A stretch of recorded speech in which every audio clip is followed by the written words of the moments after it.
On the left I've got the silver Snapdragon 845 version of the LG Velvet, which looks absolutely stunning in the silver rainbow color, and it's a dual SIM phone.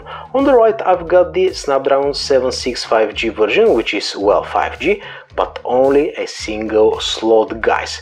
Coming back to the 845, the speakers are about 5% louder, and going back to the 5G, the 3.5mm jack is ever so slightly louder, but the bass is less pronounced.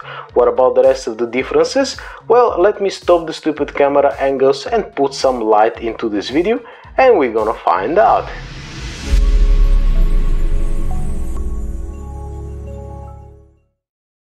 Hello guys, and welcome to volokinproject. It's your favorite YouTuber Tony here. Today I'm going to do the ultimate performance comparison between the 5G version of the LG Velvet running the relatively new Snapdragon 765 5G chipset versus the 3-year-old flagship Snapdragon 845, powered a bunch of devices including my all-time favorite Oppo Find X.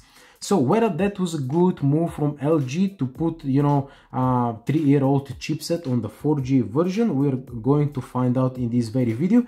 But in terms of Europe, we've got both versions. In India, they've got the 845 version and they were not very happy about it. So let's see whether they've got a point or not, guys. I definitely prefer, in terms of, pure colors, I prefer the silver one, called the, I don't know, Aurora Silver or something like that. To me, that's a rainbow silver. Check this out, guys. The colors are absolutely crazy on this one, where over here we've got nothing. That's pure black over here. That's why I've put the box, by the way, the 5G, just to remind me which phone is which in this speed test, because they're the same pretty much.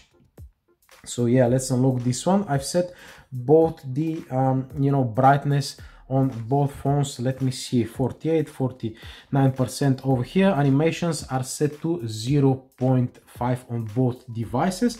And let me tell you my observations first. I've been using those devices for over a month now, and day-to-day usage, the Snapdragon 845, it's not the better option, unfortunately. It just feels, I wouldn't say laggy, but it just hangs every now and then. I think that the optimization is not good on this particular device, where over here everything is just a little bit ever so slightly smoother. But anyways, let's have a look at the CAS job benchmark results, guys.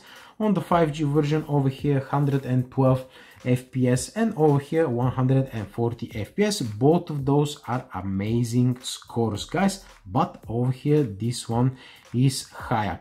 Let's have a look at why that is. The device info application, check this out, guys. When you have a look at the processors over here, 8 cores on both of them, and check this out.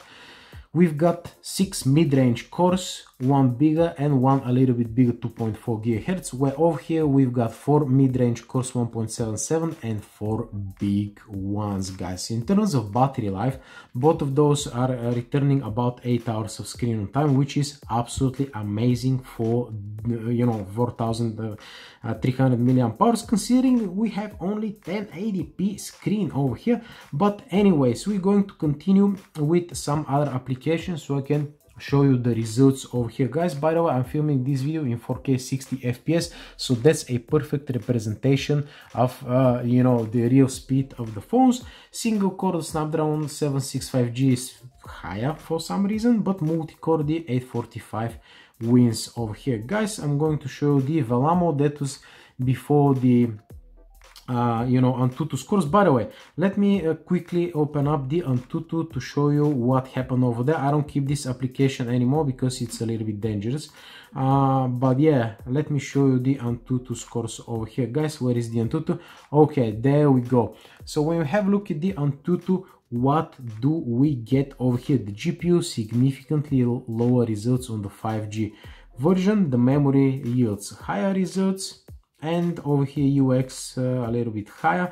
I told you the optimization on this one is a little bit better on day-to-day usage, guys. And CPU, I don't know why this one scores more, but it makes sense because, as I told you, it is a little bit smoother indeed, guys. So anyways, back to Velamo. What do we have? Browser a little bit higher over here, multi-core a little bit higher, and metal a little bit higher. So all along higher results over here, guys. On 3D Mark over here, let me show you my results as well. As you can see, Slingshot Extreme considerably higher results. By the way, my video is reaching the 5-minute limit, guys, so I'm just gonna pause it over here and start a new one. So I'm gonna see you in a sec. Okay guys, so Slingshot Extreme way higher results on the OpenGL over here. Moving on to the next benchmark, Luxury Cafe benchmark based on the Unity. I like those benchmarks, guys, and you can see the results over here. The top one is the 5G version and the bottom one is the 845. As you can see on Ultra, that's where we're gonna look at. Pretty much on Ultra over here we've got considerably higher FPS, and still a bunch of games are based on the you know, Unity engine. So moving on pretty much with the benchmarks, I don't know how many left over here, guys. Probably only the Pirate over here. Let me see. Yes, the Pirate benchmark, another benchmark based on the Unity, and I have to rearrange the phones once again. Click to start. Okay, let me show you what's the deal over here. I'm going to put it to Ultra. It acts a little bit of textures over here, and you can monitor the FPS in real time, guys. Over here we're getting 32, something like that, 34 over here. Not a huge difference in this particular benchmark, to be honest with you. So the conclusion from the benchmark is that if the game itself is not very demanding, you're getting pretty much the same results. But if you're planning to, you know, play something more demanding, like you know, Call of Duty, for example, which I'm going to test right now, well, you need the 845 version. But again, it depends how is the 5G in your area. In London, I don't have a reception in my kitchen, so I don't need the 5G, to be honest with you. But anyways, let's start the benchmark itself, guys. I'm going to start with you know, opening up some applications. And by the way, I have to flip those phones around now, or shall I do it like that? Okay, I'm gonna do it on this side. 1, 2, 3. Google Chrome, a little bit quicker on the 845 over here, guys. Reddit, 1, 2, 3. Again, a little bit quicker on the 845. I'm currently surprised. YouTube, let's see what do we get, guys. A little bit quicker over here on the 765. Twitter, Ishni-san, pretty much the same to my book. Instagram, another 3. Okay, Instagram over here was a little bit quicker pretty much. And now let's start the games actually, guys. I'm going to start with Call of Duty over here to see what is going to happen. That's one of the games that I continue playing, guys, after some time. And I'm surprised that, you know, they're doing a good optimizations running on cheaper devices, but you definitely need some horsepower to continue you know, having to win basically on this game, because otherwise it's very difficult when your phone lags how you're going to win. And over here the 765G is doing a better job currently loading the Call of Duty, just ever so slightly faster, guys, which it doesn't say quite a lot, but they are pretty much neck and neck. Let's continue with the second game. I don't understand the appeal of this game. They say it's #1 in the world right now, Genshin Impact or whatever that is. All I know that it took me like an hour for all the files to download, and definitely that's not my type of game that I would personally play.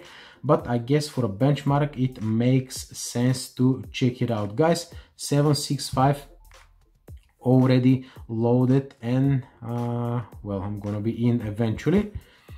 Okay, let's see what do we have, guys.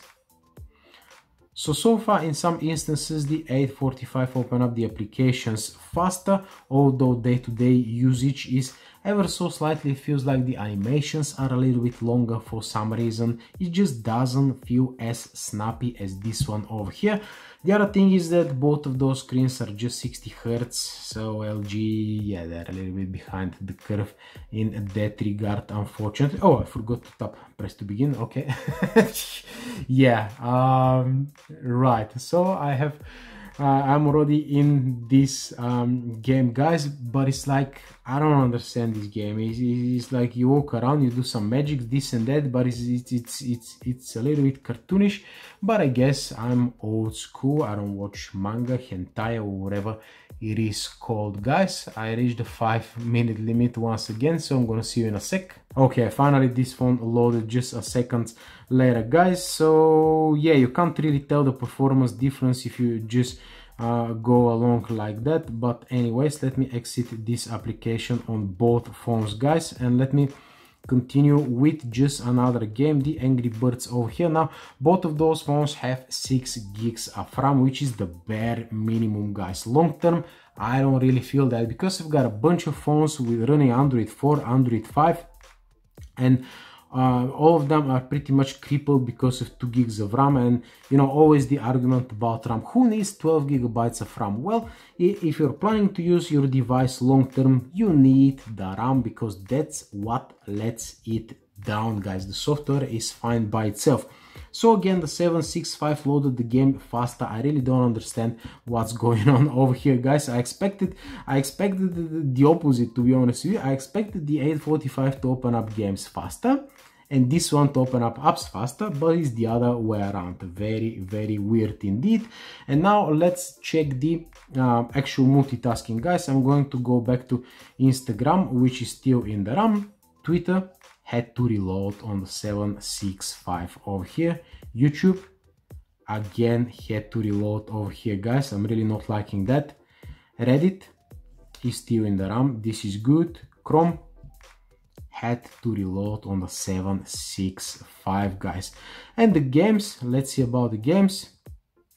Call of Duty had to reload on the 765. Oh my god, both devices with, you know, 6 gigs of RAM. I really don't understand what is going on over here, guys. Where is the optimization of this phone? Where? Oh my god, I can't really wait anymore. Let's proceed to the next game. Let's see what's going on.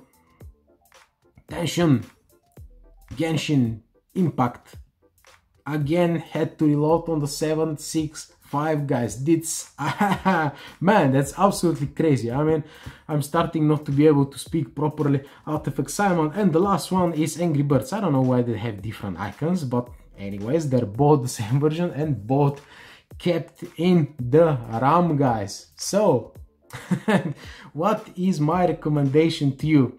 Day-to-day usage, guys. This phone feels ever so slightly slower because of the longer animations, but it turns out that opening up applications, it's actually quicker. This one opens up games faster, but actually the gaming performance is worse. So if you're planning to, you know, play this Call of Duty, Genshin, or whatever heavy duty games over here, you're definitely better off with this one over here, guys. In terms of battery, well, they're more or less the same, so you're not gonna go wrong. So the real question over here is whether you care about the 5G and are you able to pay more for the 5G. In my particular case, I told you that I've been using those phones for about the 5G one for about a week, this one for about a month now. I not even once I saw 5G in my area. I just don't have 5G, guys. So personally, I don't care about the 5G, and to my personal preference, I mean, the RAM management is over here way better. I really didn't expect that, to be honest with you.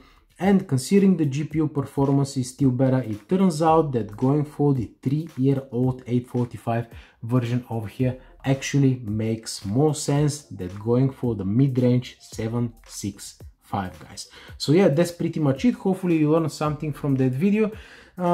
Hit the like button, share the hell out of this video, guys. Thank you very much for subscribing, and I'm gonna see you in the next one. And don't forget to check my other LG Velvet coverage on my channel. Thanks again, see you later.